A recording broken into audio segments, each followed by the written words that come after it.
everybody. Thank you so much for coming today, and welcome to our fourth Stirring the Pot for the 2020 season. This is our very special Thanksgiving edition of Stirring the Pot, which we've never done, so we're really excited about it. And I would love to welcome today our host, Florence Fabricant, and our special guests, Carissa from Carissa's Bakery and Roman from Wolfer Vineyard. I'd really like to say a special thank you to our lead sponsor of Stirring the Pot since 2014, Chufo Cabinetry, and our additional sponsor, BKB Builder. So we have a few surprise treats for you today. Before we start, we have a special recipe for one of Carissa's pies, a plum meringue pie, which is on our website right now.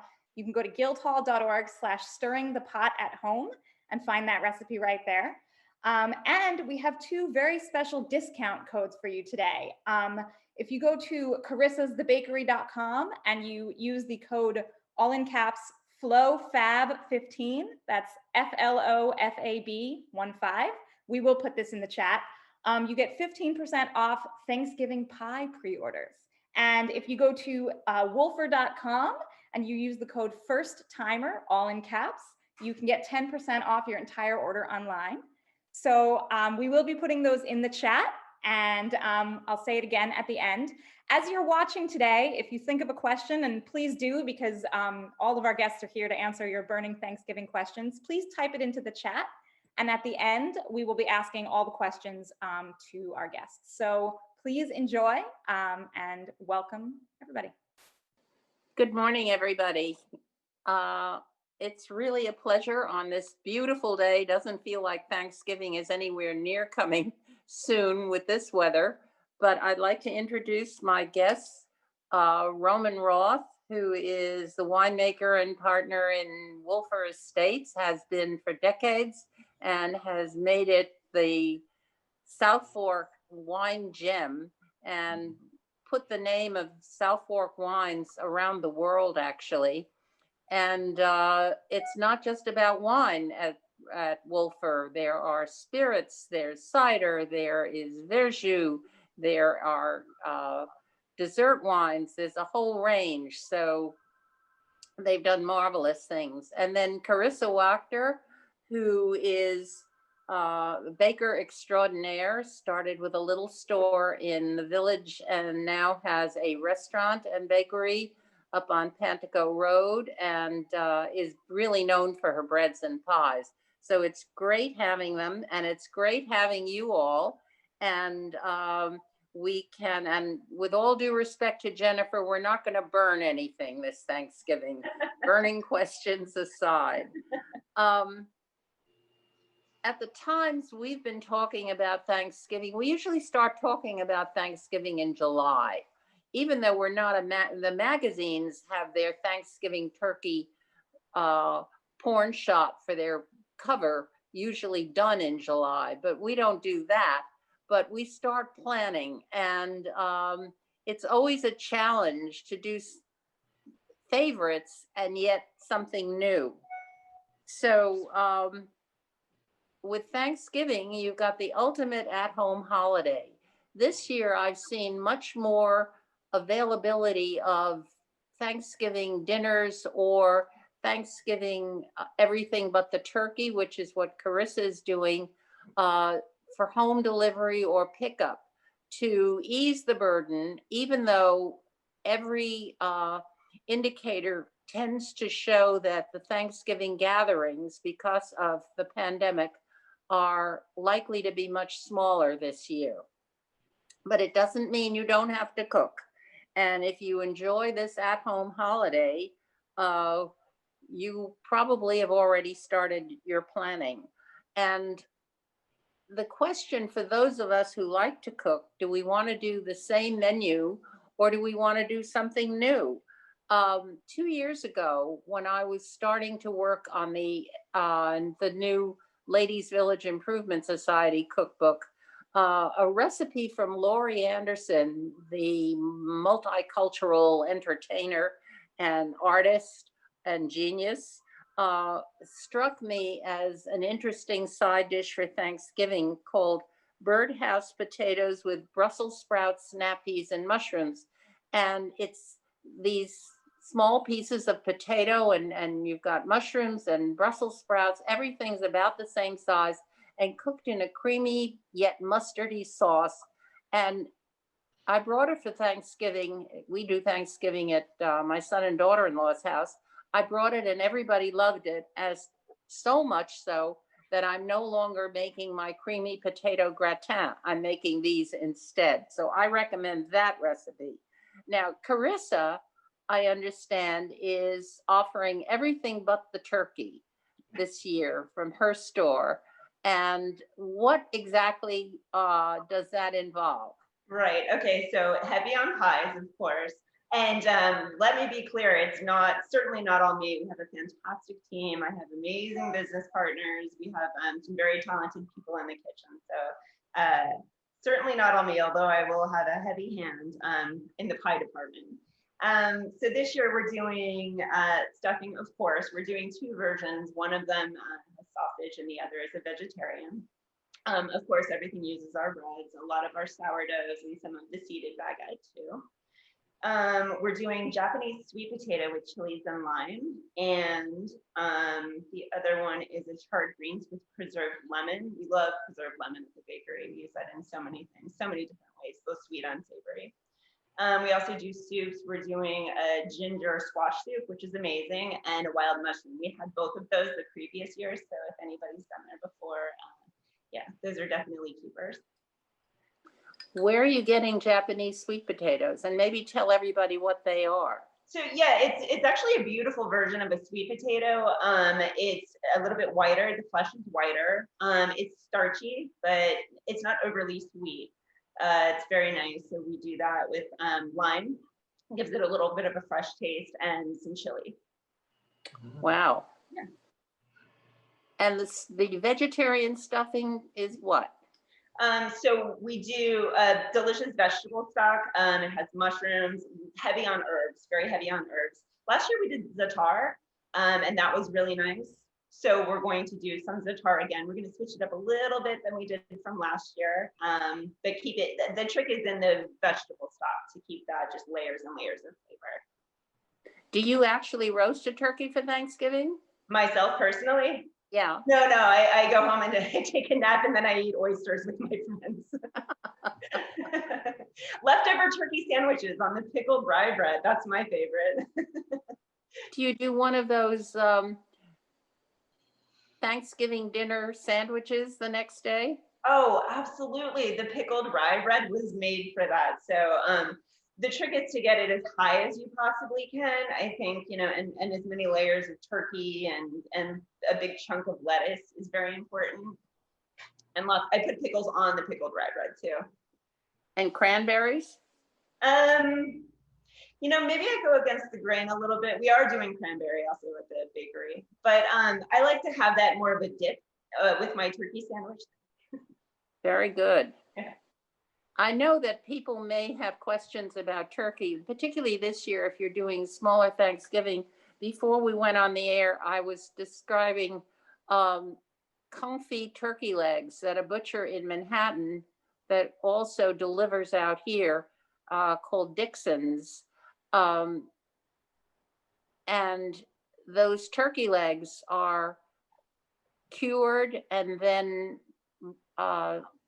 cooked in duck fat, and it's like duck confit, but it's done with turkey legs, and each one is enough for two people, and you just have to heat them up, and they're succulent and really, really delicious as a centerpiece for a really small Thanksgiving. I know people also do turkey breast, and I've seen some chefs that are doing what they call porchetta style turkey breast, where you lay it flat and make like a Tuscan stuffing or herb stuffing of some kind, roll it up, tie it and roast it. And the stuffing will keep the breast meat moist, and it slices beautifully if you let it rest. That's delicious. So have you ever done anything like that? No, but I'm going to as soon as we hang up. That sounds amazing. And Roman, you don't cook Thanksgiving, right? Well, we're very lucky that as foreigners who live now since 29 years in America, we get always invited. It's one of the great traditions in America, Thanksgiving, and to have friends to invite you is that's the nicest thing one can get. But without naming names, then, what were some of the most memorable Thanksgivings that you attended? What were some of the dishes that you liked the best? Well, it's such a monster of flavor, from the marshmallow, sweet potato dishes and all these rich flavors. And the nicest things of obviously as a winemaker is when there is already the anticipation. You were talked earlier about planning, and people let you sometimes know early, oh, we're gonna have this 1957 Barolo or something like this. So the whole the whole group is already licking their chops with anticipation of obviously the turkey, what's coming, but that there's a wine that matches, that there's something to look forward to. So there have been some great wine Thanksgivings. In your view, what is the best wine to serve with a classic Thanksgiving dinner? Well, for me, it's all about layers. I don't like when everything is all of a sudden comes on, like if every appetizer is on the table and it's like this mix match of flavors, so that you put it in layers. And so there's first comes some oysters, or first comes whatever dish you make, or the dip or something, but bring them in layers and accordingly bring a wine. So you're building up and let people know what's coming too, so you don't stuff yourself on the appetizer when there is another 4 courses, 5, 6 courses coming, so that everybody knows what's coming and you can pace yourself. And that's with eating and with drinking. So, and with turkey itself, I like something light, something elegant, like a Pinot Noir or an elegant, rich Riesling, something that cuts right through the fat of the turkey and of all the rich, heavy dishes. And then when the dinner is over and you're sort of satisfied, now you bring your big Long Island old vintage wine, a great vintage, or an Amarone, or a big old Bordeaux, whatever you want. So that again, you keep on building. It's not over when the turkey is over. It's actually just start the beginning of a long night. So so go in layers, build up, keep on building. That's, I think, most important. And most important, of course, at the beginning, start with a bang, literally. Pop a big bottle of champagne. It's one of these things. It's always fun it's almost like a communion. It brings everybody together. You should serve it together. You drink from the same bottle, you pour it. It just, it puts everything away from talking about politics, for example, because you have layers of wine. And now this is this wine with the next appetizer, and you can always pull everybody back into a wine and food conversation. Well, I find when you mention Riesling, for me, it's probably the ideal Thanksgiving wine for a couple of reasons. It has a fruitiness, but it also has good Rieslings have such great acidity that they do cut through the richness and the sweetness. And at the same time, many Rieslings are relatively low in alcohol. The reason I wouldn't serve an Amarone is I'd be flat on the floor after 2 glasses, and you don't want that, because those are such high alcohol wines. And you have to be careful with things like California Cabernets on that score. So that's why I think Riesling is one of the ideal selections for Thanksgiving. Now, you make a Riesling at Wolfer? We make 2 beautiful Rieslings. It's called the Grapes of Roth Riesling, a dry. Again, good Rieslings are dry. They don't have to be sweet at all. And that same thing, you don't want something that overloads you, that it's too rich, that stuffs you already while you're eating a lot of different dishes. So I agree, light. And Long Island in general has less alcohol than wines from hot climates. So they are super suitable for long dinner plans. And it's always important to have, I think, a non-alcoholic option. You have to, again, plan for it. So you have water, obviously, always on the table. But we make a non-alcoholic verjus that you mentioned earlier. It's called a petit verjus, and so we make 2 different versions. Then we make a low alcohol with only 3.2 volume percent, a cider, so called low row, a rosé cider with low calories and low alcohol. So those are options too that you can put in between, and then you have still room and pace and and hunger for that Amarone maybe after the dinner. Well, I mean, I think the verjus with some sparkling water in it looks like a cocktail, almost tastes like a cocktail, although it's non-alcoholic. Yeah. And when you do a toast, which again, sometimes I have gone to Thanksgiving parties when nobody says anything. People just eat. There's no communal thanks, no prayer, even a welcome or something. So I always recommend take a second and address your guests and bring it all together, highlight the year, highlight something, whatever. If you're lucky, if you're healthy, there's always plenty of things to celebrate in life or to feel happy about. And again, if you don't drink, then you have a sparkling rosé verjus and you feel included. If you're the person with the champagne glass, you still get the same glass, the same color. You're making a sparkling rosé verjus? Yes, this is the newest thing because that's new. Yeah, it's new. That's amazing. I have to try that. It's addictive. Watch out. It has no alcohol and it's fun. And anyway. And what about a dessert wine? What do you have to go to Carissa's pie?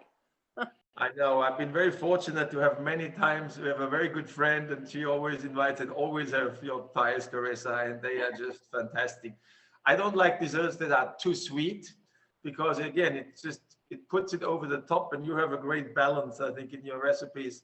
And that's maybe the compliment I get for my wine. So you can always make something that's sweet and cloying, and that's why a lot of people don't like dessert wines anymore. The stickies, they call them in Australia. But if you have a wine that has beautiful acidity that dances on your tongue, I say, then it's a great way to finish. Again, one more time at the end to bring everybody together with a toast. So we make an ice wine and we make a Sauterne style or Trockenbeeren Auslese style if you're from Germany, either way. It's a great way again to finish a dinner, and Thanksgiving, this is certainly one of these things. At a normal dinner, you don't always have to serve a dessert wine, but on a big Thanksgiving dinner, I think it's part of something very special. So we do have some nice options. It's great. Carissa, the centerpiece at Thanksgiving, despite the fact that there will be some a vegetarian mushroom or stuffed delicata squash or some such dish for vegetarian and vegans and their households. Some people may prefer fish and some people might want a steak, but the turkey is traditionally the centerpiece. And the tricky part of turkey is that it's two different birds. You've got the white meat and you've got the dark meat. There are some people who separate them and roast them separately, but do you have a method you like for roasting turkey that you could share? Let's say for a party of 8 people or 10 people, then you have probably a 9-10 pound bird. What do you recommend doing? Do you brine or not brine or etc.?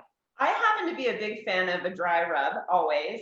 I do like a nice brine, and we're doing this with chicken. It's a really nice buttermilk brine.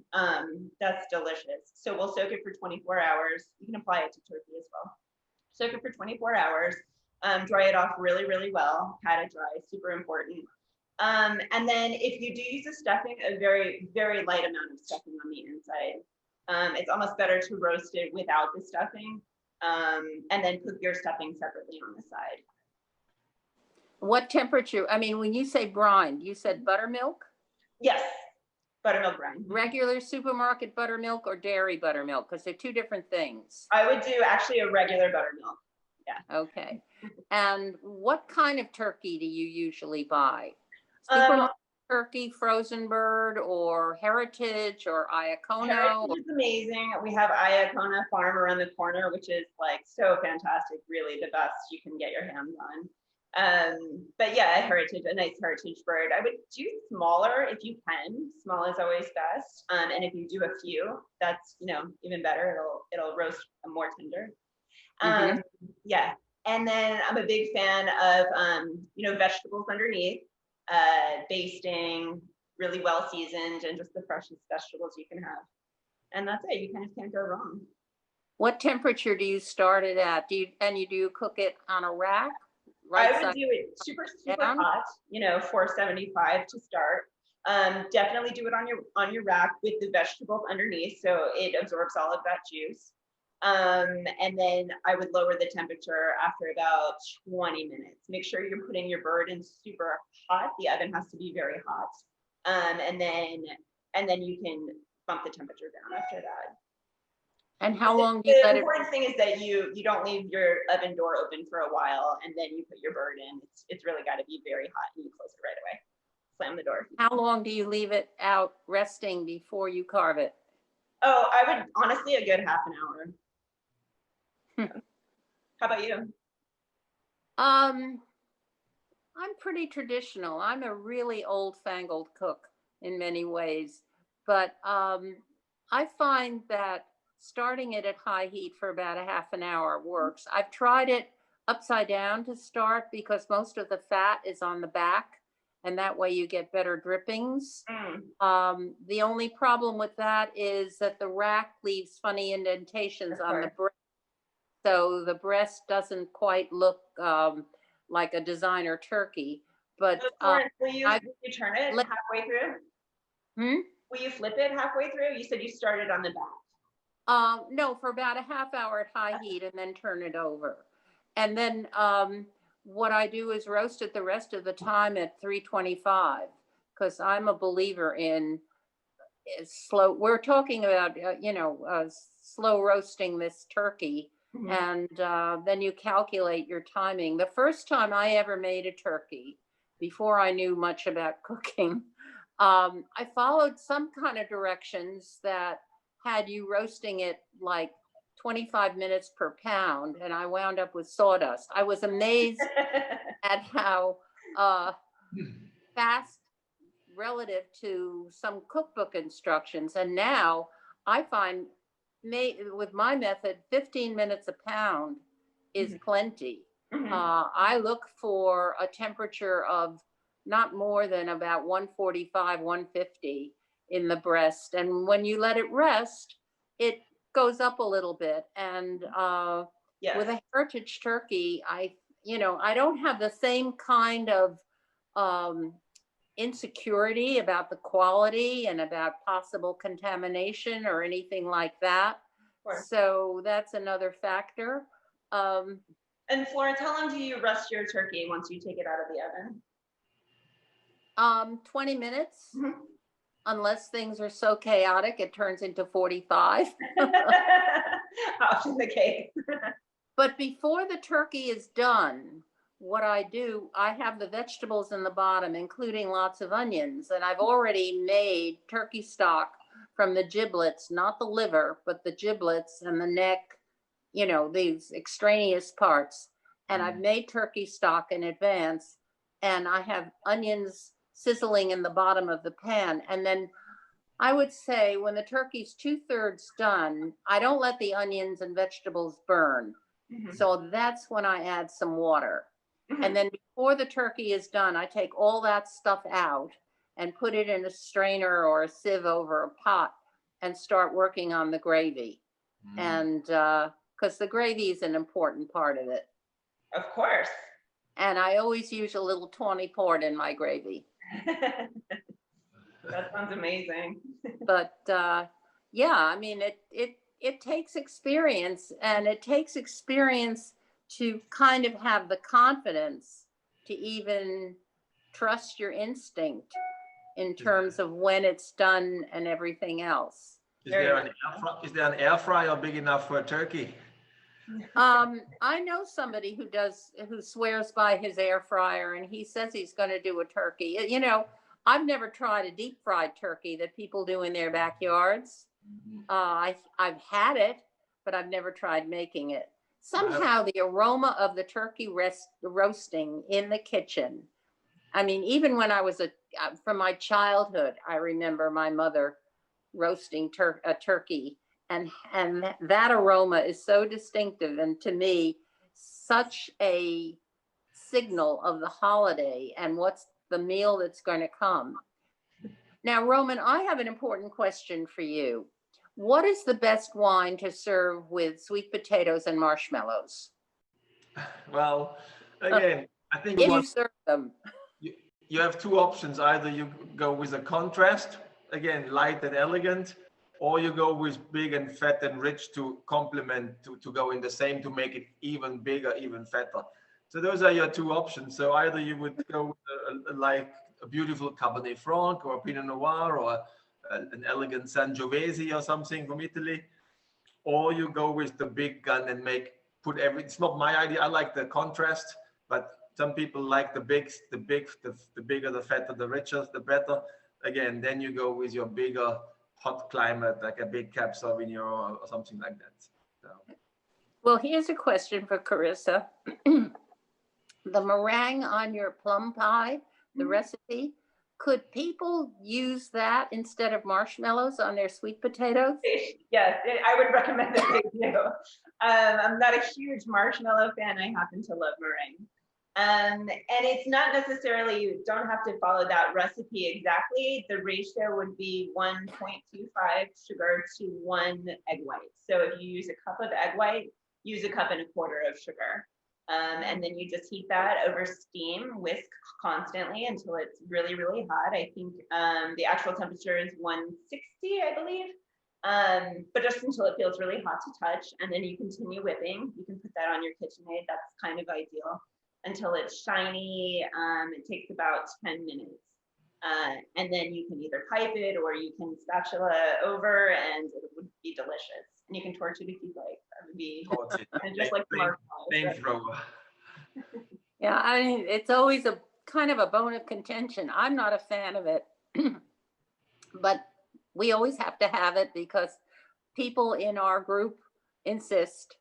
And I like to buy very small sweet potatoes and roast them whole and then just serve them like that with split, maybe split or scored with a little butter.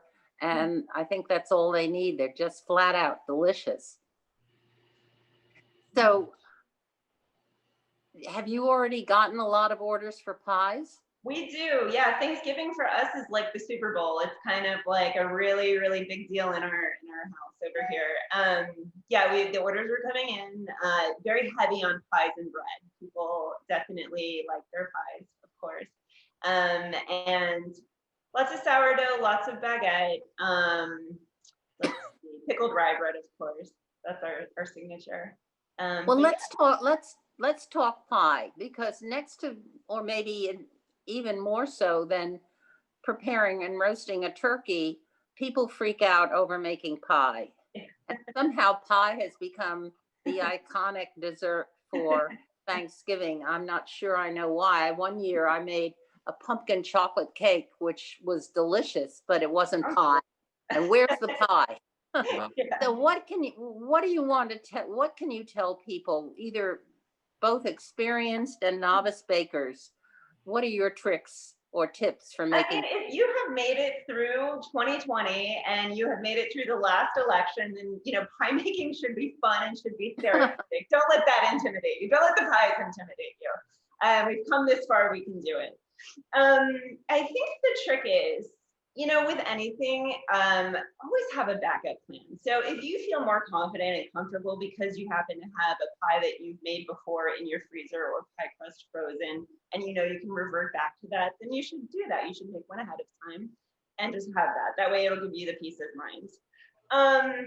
But it's actually really simple. And what I would do, I would go to a couple of recipes. I would look at a few recipes on the internet, and the ones that are saying the same things from tried and true tested sources, those are always going to be pretty standard and great. You can always add your pinch in when you feel a little bit more comfortable and confident. You can start to play with spices a little bit. But the trick is just to relax and have lots of Romans wine while you're doing it. And you kind of can't go wrong. But crust is a huge thing, Florence. We used to use, way back in the day, I would practice, crust with all different kinds, different fats, and I would use lard and butter and combinations, and then different flours. I would use whole wheat and regular flour, kind of mixing everything together and seeing what works. And for me, I found like just a true all butter crust, the more simple that you keep it, the easier it is, and the better it comes out. What kind of butter do you use? It's a brand called Plugra, Plugra. That is a personal favorite of mine. It's a very low water content. It's a French butter. I really like it.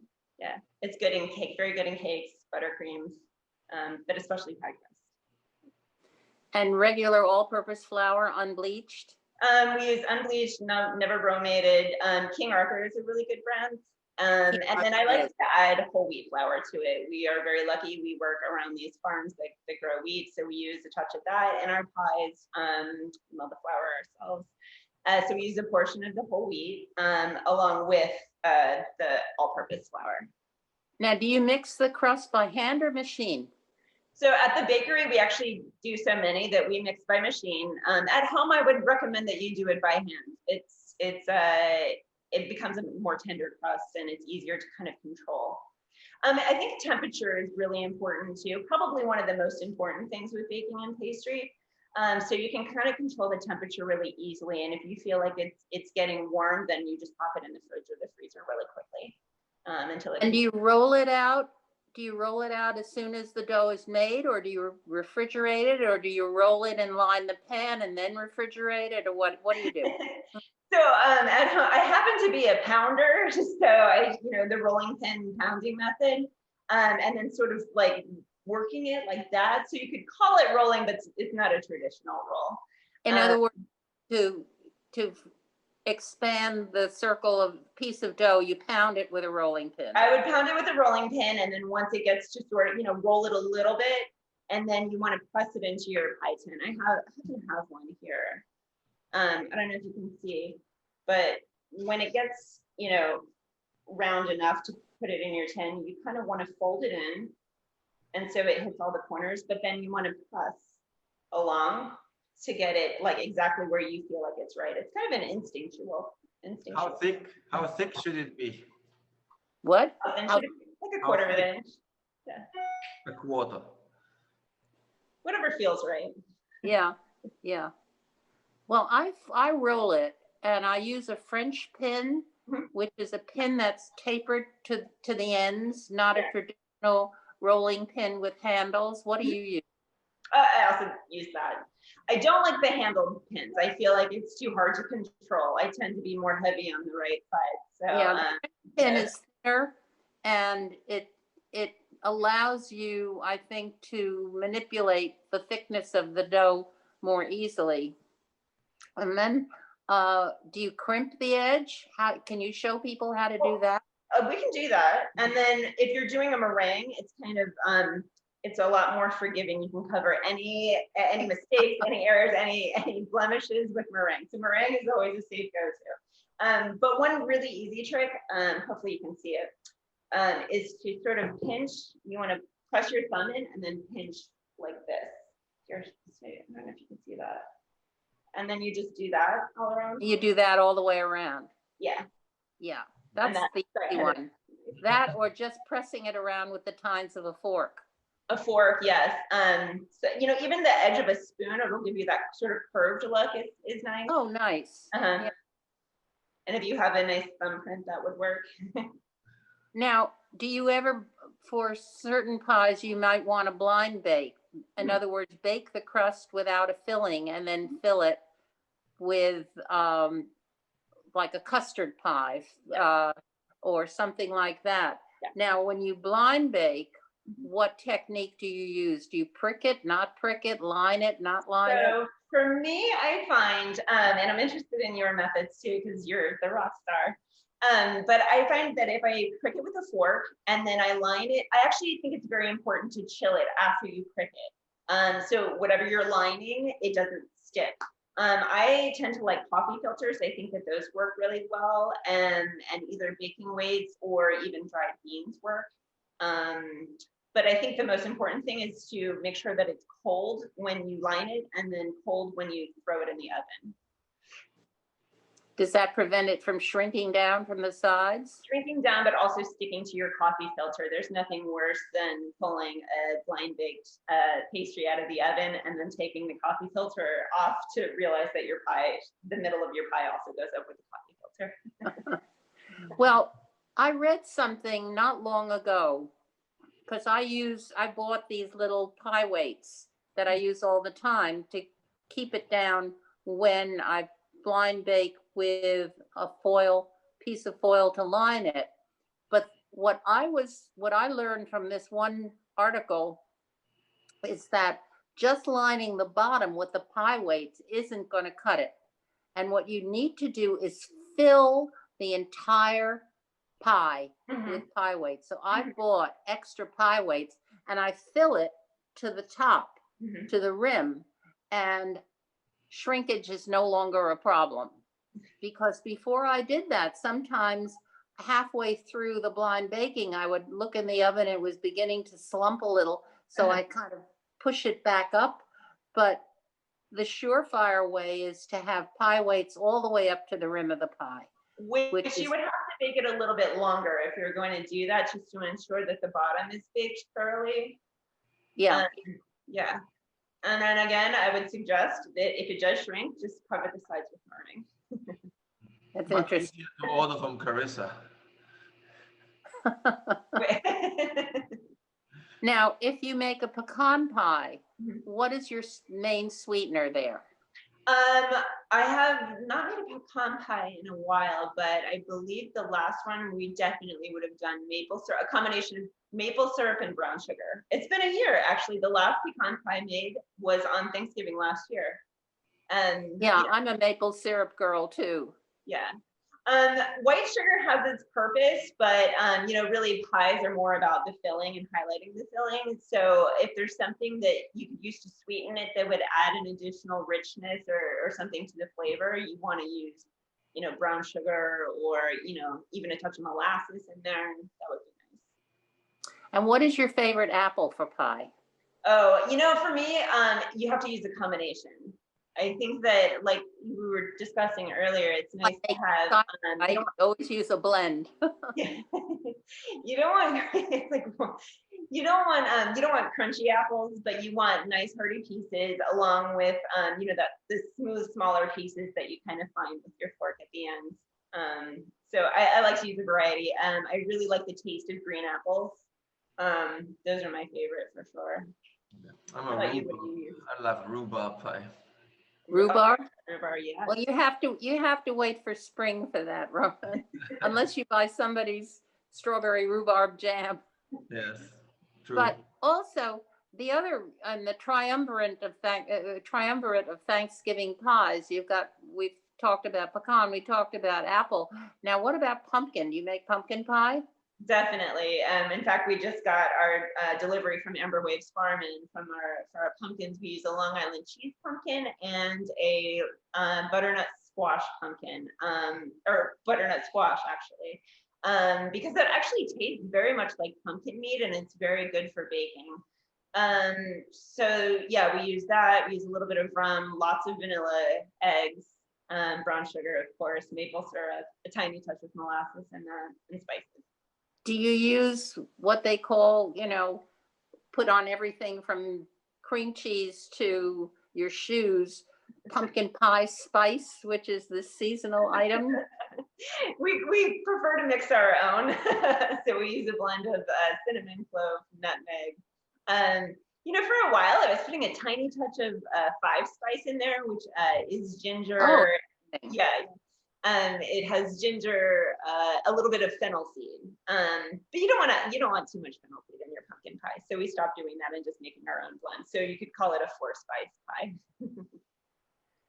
Well, I like ginger, a lot of ginger with the pumpkin, and I usually don't buy a real pumpkin, even a cheese pumpkin, to make pie or other sweet dishes.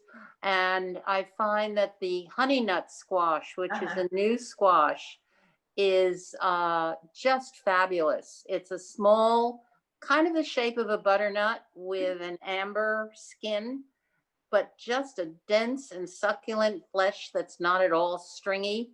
Very easy to, you can roast it, peel it, and just take out the inside, get rid of the seeds and take out the inside, and you're good to go. I think I really recommend it. And I would look for that not only for for baking, but also as a side dish, because I find it. What about starting the meal? What kind of an appetizer? Do you do soup? I mean, what makes sense to you? What makes sense to me at home, oysters for sure. Oh, I would love oysters. Oysters are my go-to. They're my jam. But yeah, little shots of soup. I'm a huge fan of. It's like just a little bit, just enough to kind of like a little teaser about what's coming. It depends about if you, it's Florence? cold and if it's warm outside. Depends how warm it is or how cold. that's true. So Roman, how much wine should one figure per person? How many bottles or glasses? And let's talk a little bit about glassware, because people can get very fussy about it. And on the other hand, I don't think you want 4 glasses at each place setting, or to bother either shifting them around or doing the dishes after. Well, that's why I think building, if you have a light white wine or Pinot Gris, a Sauvignon Blanc, or a light rosé, you can easily pour a heavier Chardonnay or a heavier red wine afterwards. So you don't need to change glasses. And I think it's such a nice holiday. I mean, I love big glasses that keep the aroma. You can use regular glasses, of course, but make it a statement. It's the one time a year where you really decorate your whole table. So you want to have at least one good wine glass there that captures everything. And another big thing is decanting. It's another, some people start at 3-4 o'clock the whole Thanksgiving, early, and it goes for a long time. And so again, pace yourself. And then when there is a special red wine coming, instead of just pouring and nobody's paying any attention, and you're pouring your $200 special bottle and nobody has even looked at it. So then take the moment, decant your bottle lovely, and everybody, what's coming now? And you well, this is my favorite bottle in the cellar because I had my honeymoon in Italy, or I visited a great Long Island winery or Wolfer Estate, whatever it is, or personal relationship that you have with somebody you met years ago, where you met the winemaker or something. Whatever, people have their favorites, but make it a little moment, and everybody will really enjoy the wine twice as much than if you just pour another wine and something like that. So build it up, have a nice glass. Couple of questions, and based on what you've just said. First of all, would you pour champagne from those into those glasses that you just showed? It can be done. I mean, champagne, again, you want to first steer away from the big dining table. You're in another room, maybe in the kitchen, or maybe on the outside deck because of COVID at the beginning. So you should have champagne glasses for the sparkling, but it's not necessary. You can enjoy a sparkling wine just as much in a regular wine glass. So don't go too crazy and too fancy. There's plenty of dishes to wash on Thanksgiving. So stick with the same glass. That's okay too. So you can. And for the dinner, about how many ounces of wine per person should one calculate? Or how many bottles? It all depends on your friends. Well, you can all do the COVID test as long as you can smell the wine. You don't have COVID yet, so I've been testing all night last night. But anyway, so you for sure need 1 bottle a person, I would say, and that 1 bottle per person. That leaves room that there will be some drivers who don't drink much. There will be somebody who doesn't drink at all. So that now at the end, that gives you and me 1.5 bottles. So again, moderation is the key to success, but you don't want to run out. So have some extra bottles. No, and you can always find a use for anything that's left over. Now, suppose somebody walks in with a couple of bottles of wine. Are you obligated to open those and serve them? I think you should set the parameter beforehand, instead of people bringing even more pies that afterwards go to waste or whatever. You talk to people, why don't you bring the dessert wine? Why don't you bring the starter? Or can I offer what you like to bring? I would like to bring this wine because I've been holding this bottle for 20 years in my cellar and I feel today is the night to open this. So you talk to your host or you talk to your guests. Yeah, I mean, if they alert you in advance, that's one thing, but I've had people come marching in with a wine I have no interest in serving and say, why don't you open this? Yeah. And it's a tricky situation. The other bone of contention I have, and even though it's a lovely thought, people who walk in with cut flowers as you're trying to put Thanksgiving dinner on the table, then you've got to stop and you've got to trim the ends, unwrap them, trim the ends, find a vase. Where do I put them? I mean, if you're going to do flowers for your host or hostess, send them beforehand. That's a good idea. Consult with the host or hostess to see if you could send some flowers, what color, what would you like? It's just considerate, because imagine the situation. It's hard enough to control everything at Thanksgiving with the oven going and pots on the stove and the turkey roasting and whatever. And all of a sudden you've got to stop cold and deal with a bunch of flowers. Even if it's from somebody's garden, it's lovely, but so it's one of those things where you think about not just yourself being a generous guest, but think about the host or hostess needing to react and to deal with this. And the one final thing before we go to questions, which we can do in a brief minute, the one final thing I would urge everybody, and even if you serve wine out of tumblers, they shouldn't be plastic, but if you serve wine, even if you serve wine out of tumblers, whatever you do, big cloth napkins.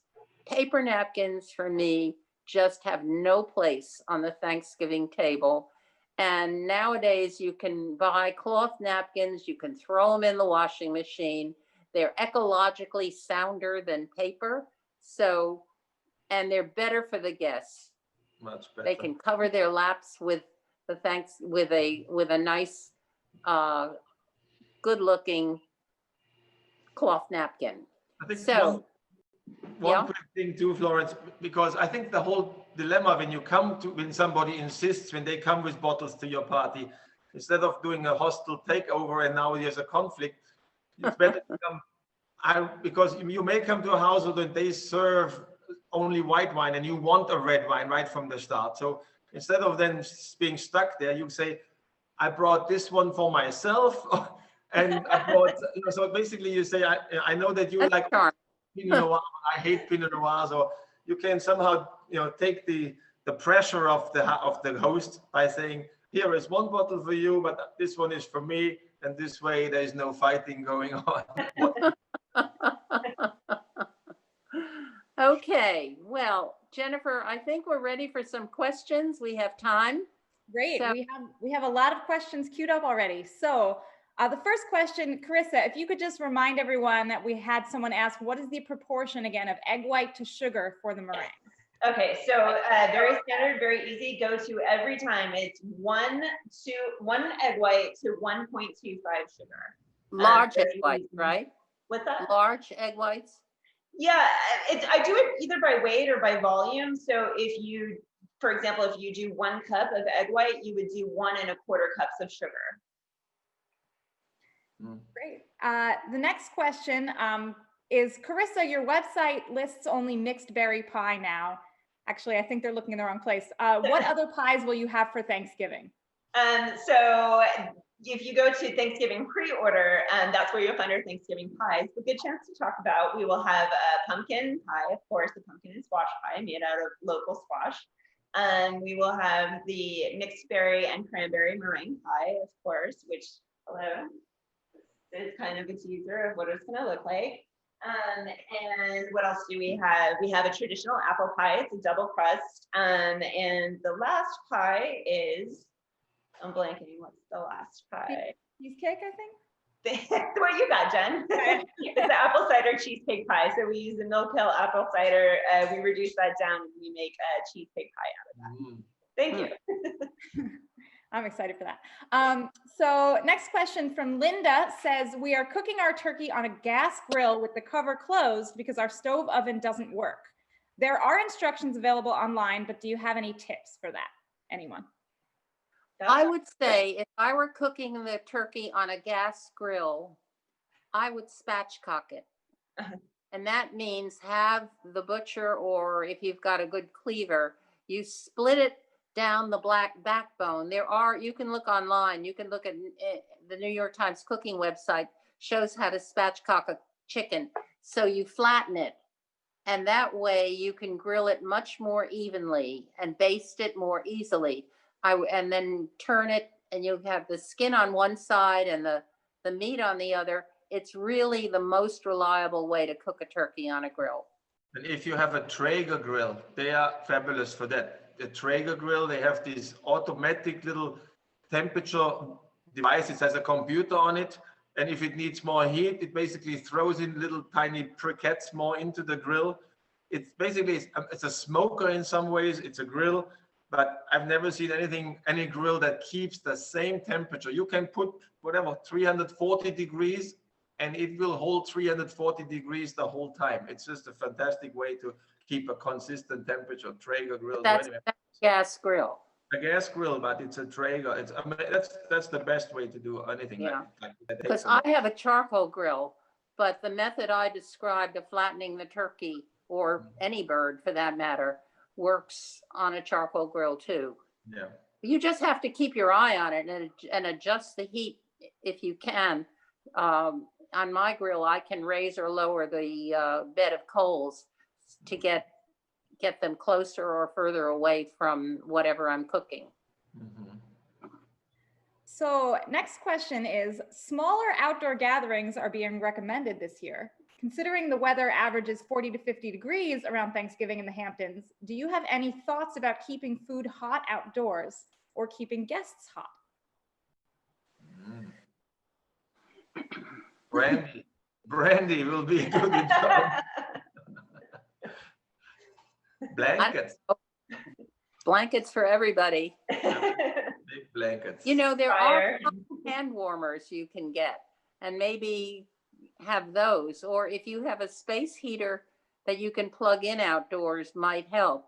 It's really tough to say. It depends on how, the wind is a factor, and it depends on how sheltered it is. And if you're going to be indoors and you're not 100% certain of the status of all your guests, throw open the windows and have your dinner in the room with the most air circulation.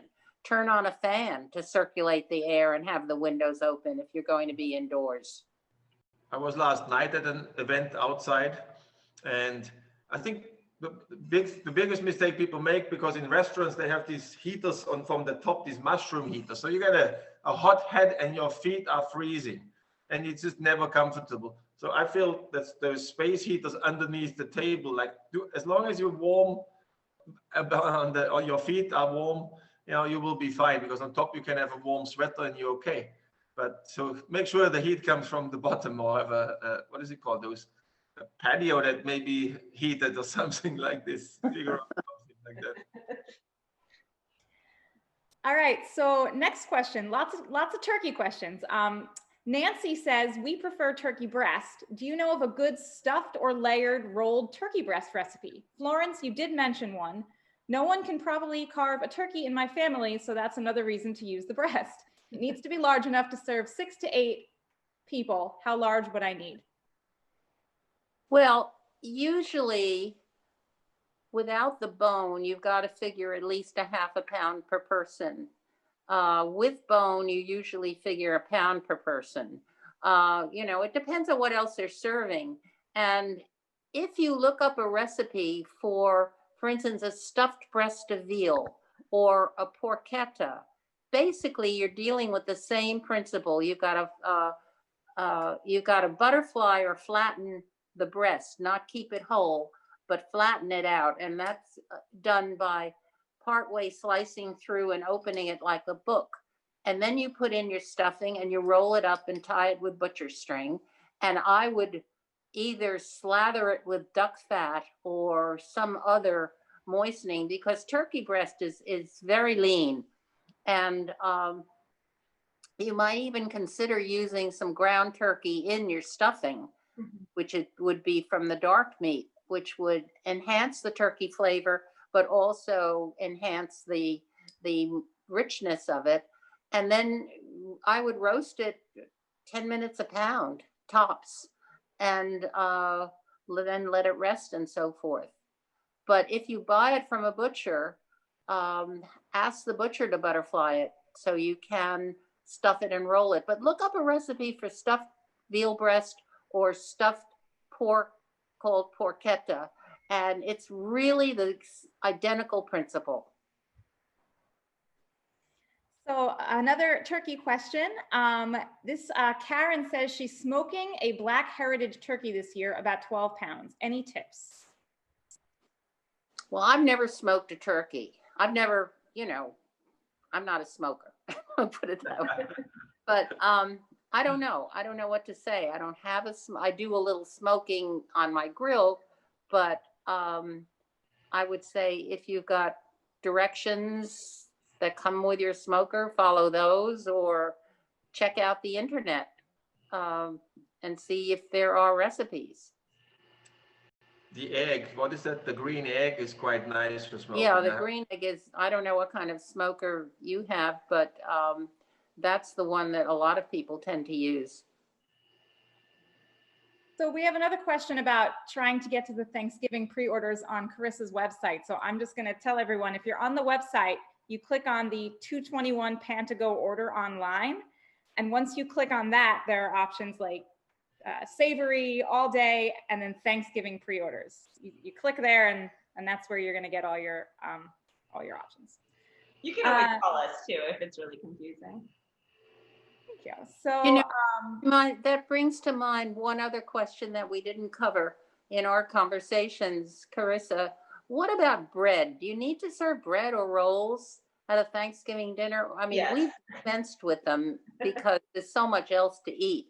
But I know that I've been to Thanksgiving dinners where somebody's brought out a steaming basket of fresh biscuits, and who can resist those? One product that we are bringing back, we bring it back every Thanksgiving. We do a sweet potato brioche. So it's a traditional brioche dough, and we roast sweet potatoes separately and then fold them into our dough. It's very delicious. We love it. It has this little sweet potato chip baked on top. It's kind of designed for dipping, in the gravy. That's kind of what it was made for. So I would say, yes, you do have to have bread at your table, specifically for mopping up the plate. You know what I would do with that? I would make thick slices, and I would make it into French toast and serve it with ice cream for dessert. Oh my God. You're invited. Is cornbread a tradition for Thanksgiving? Yeah, well, in the South for sure. They have what are called the Three Sisters, which are the traditional Native American crops grown together: corn, beans, and squashes. So those elements on the table are more than appropriate. Nice. So, and yes, there's a fourth one, the marshmallows they grow. But you can substitute meringue for those. It's the stepsister. We have a question that I'm going to answer. It said, Florence, where can I find that Laurie Anderson recipe you mentioned?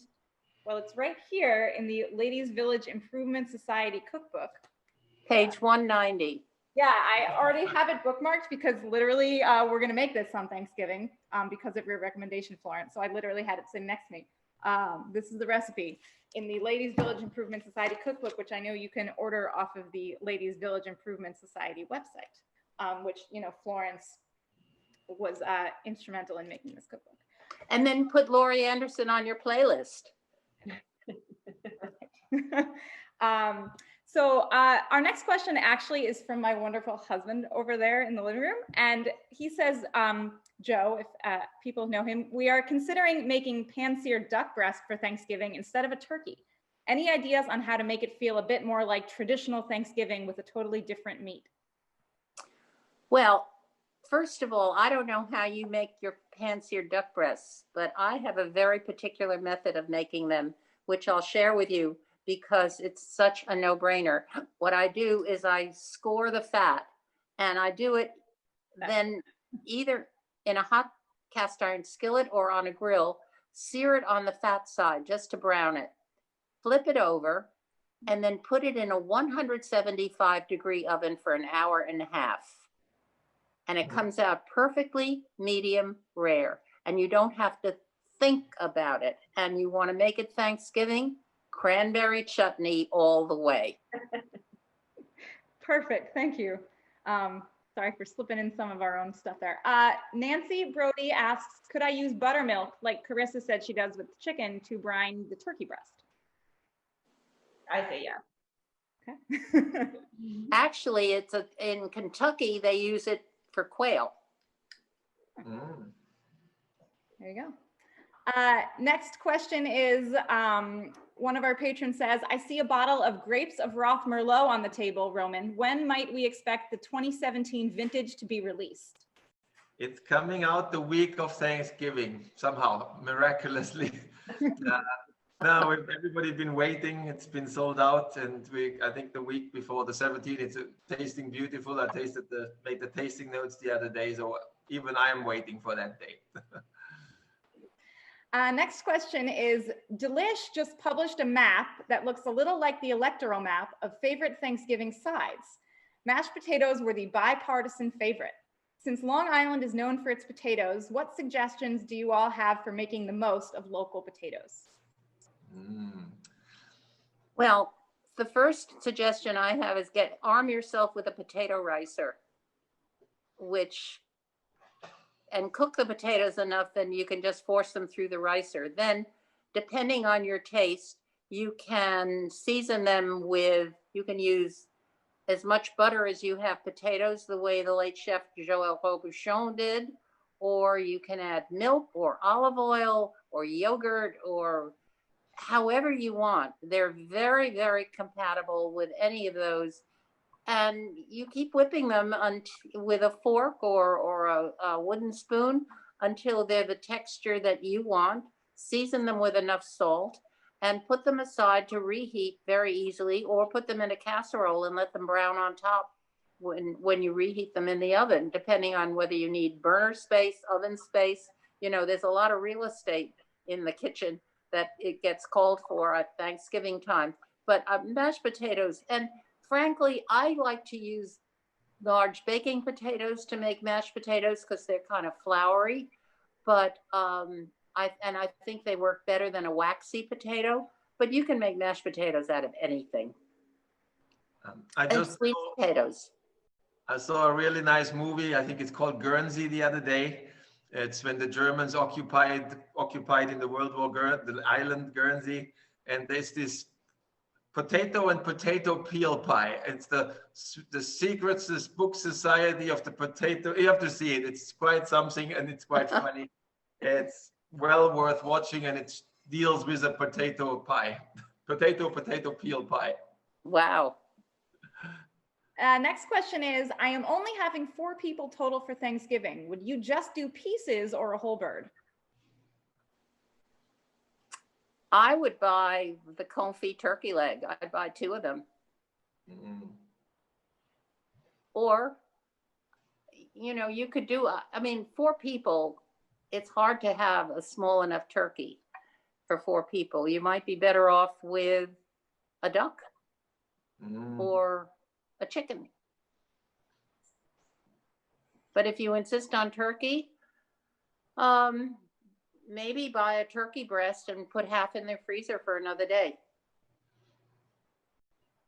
Or bring half to the old neighbors next door, or somebody who could use it. I don't know, Roman, do you have an invitation so far this year? Huh? Sorry? There's always Roman and Dushi and their daughter. That's right. So the last question that we have on queue, so final call for anyone else to type in your questions, but the last one we have for right now is, how do you please multiple guests with different wine preferences and still pair the wines well with the meal?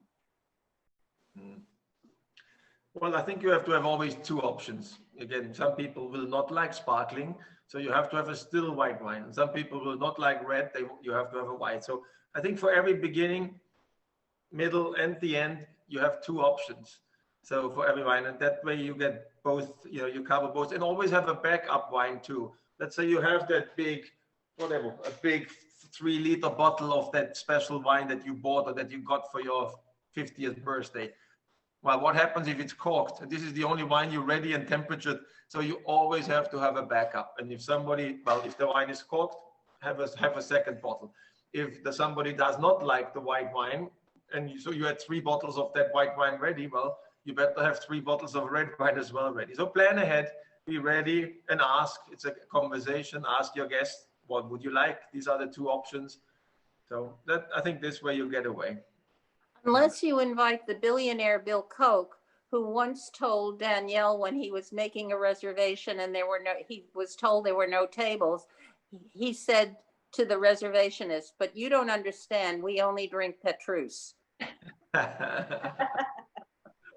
That's right. Couple more questions came in. This is someone who loves wine here. They said, is that a large format Christian's Cuvée? If I'm pronouncing that right? This is actually, somebody has very good eyes. Yes.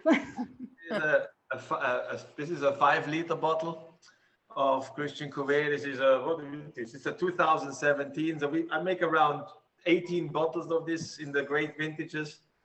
And well, one day when we have no teeth left, we can open one of these and nibble on these. And then Nancy says, suggestion, mashed sweet potatoes, lots of butter, and a dash of rum, or Roman can suggest another liquor? Well, brandy is always a very sophisticated, a nice, elegant brandy. It's not going to overwhelm. Sometimes rums can be spicy or spiced and whatever. So I feel a very clean, elegant brandy is always a safe bet to flambe or to add into a sauce or that kind of thing. So I want to remind everyone, in case anyone has any last questions, type them in, but I want to remind you all that we have 2 discounts. At wolfer.com, you put in first timer, all in caps, and you can get 10% off your entire online order. Order now if you're ordering for Thanksgiving to make sure it gets shipped to you in time. And if you go to carissasthebakery.com and you use the discount FLOFAB15, all in caps, 15% off your Thanksgiving pie pre-orders. Valid until next Sunday. And if you go to Guildhall's website, guildhall.org/stirringthepot@home, the recipe for Carissa's pie, the plum pie with the meringue, is up on our website. I have one suggestion for everybody, or a warning. Years ago, we were at a party and people, to decorate the table, they just brought beautiful orange and yellow leaves on the dining table. And so my friend and I were sitting there, and all of a sudden we see a tick walking on the table. We very quietly killed it because we didn't want to upset the whole table of 12 people. So we sort of smashed the thing and didn't say anything. And 5 minutes later, on the other side of the table, 2 ladies started screaming, and there were 2 ticks on the other side. The whole dining was stopped. Everything had to leave. We had to clean the whole table. It was like a terrible moment for 40 minutes. Everything came to a halt. So don't bring fresh leaves in from the outside for your decoration. Yeah, and we're worried about COVID. Yes. Well, I want to thank everybody. This was great fun. And maybe we'll figure out a way to do something like this again, Jen. Yes, definitely. If anyone has, suggestions, you can always email info@guildhall.org. No, thanks for having me on the panel. Thanks, Florence. Thanks, everybody. Thank you, everyone. Your pies, so. Enjoy your pies. Holidays to everybody.